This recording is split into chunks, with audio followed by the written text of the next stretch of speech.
शास्त्रों के अनुसार भगवान राम विष्णु के मानव अवतार थे। इस अवतार का उद्देश्य मृत्युलोक में मानव जाति को आदर्श जीवन के लिए मार्गदर्शन देना था। अंततः श्री राम ने राक्षसों के राजा रावण का वध किया और धर्म की पुनर्स्थापना की।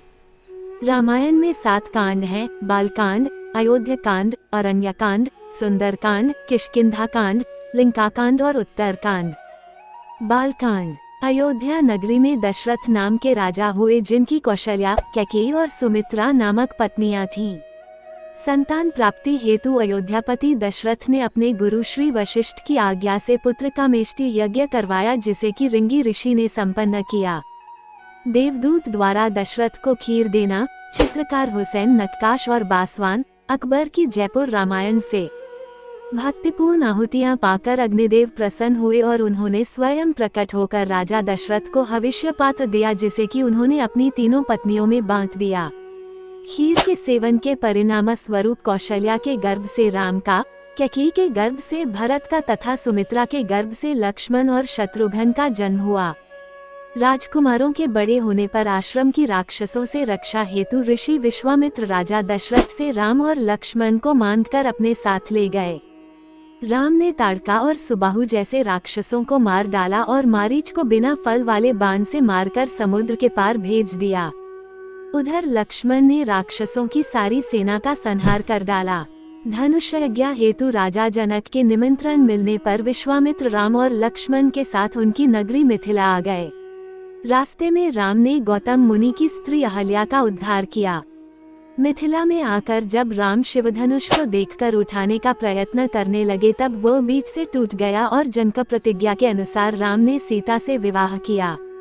राम और सीता के विवाह के साथ ही साथ गुरु वशिष्ठ ने भरत का मांडवी से, लक्ष्मण का उर्मिला से और शत्रुघ्न का श्रुतकीर्ति से करवा दिया। अयोध्याकांड। राम के विवाह के कुछ समय पश्चात राजा दशरथ ने राम का राज्याभिषेक करना चाहा। तब मंथरा, जो कैकेयी की दासी थी, उसने कैकेयी की बुद्धि को फेर दिया। मंथरा की सलाह से कैकेयी कोप भवन में चली गई।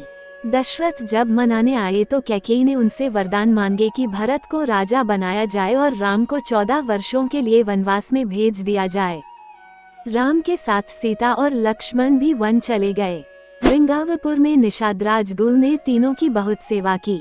कुछ आनाकानी करने के बाद केवट ने तीनों को गंगा नदी के पार उतारा। प्रयाग पहुंचकर राम ने भारद्वाज मुनि से भेंट की। वहां से राम यमुना स्नान करते हुए वाल्मीकि ऋषि के आश्रम पहुंचे। वाल्मीकि से हुई मंत्रणा के अनुसार राम, सीता और लक्ष्मण चित्रकूट में निवास करने लगे। अयोध्या में पुत्र के वियोग के कारण दशरथ का स्वर्गवास हो गया। वशिष्ठ ने भरत और शत्रुघ्न को उनके ननिहाल से बुलवा लिया। वापस आने पर भरत ने अपनी माता कैकेयी की, उसकी कुटिलता के लिए बहुत भर्त्सना की और गुरुजनों के आज्ञानुसार दशरथ की अंत्येष्टि क्रिया कर दिया। भरत ने अयोध्या के राज्य को अस्वीकार कर दिया और राम को मनाकर वापस लाने के लिए समस्त स्नेहीजनों के साथ चित्रकूट चले गए। कैकेयी को भी अपने किए पर अत्यंत पश्चाताप हुआ। भरत तथा अन्य सभी लोगों ने राम के वापस अयोध्या जाकर राज्य करने का प्रस्ताव रखा, जिसे कि राम ने पिता की आज्ञा पालन करने और रघुवंश की रीति निभाने के लिए अमान्य कर दिया। भरत अपने स्नेही जनों के साथ राम की पादुका को साथ लेकर वापस अयोध्या आ गए। उन्होंने राम की पादुका को राज सिंहासन पर विराजित कर दिया, स्वयं नंदीग्राम में निवास करने लगे।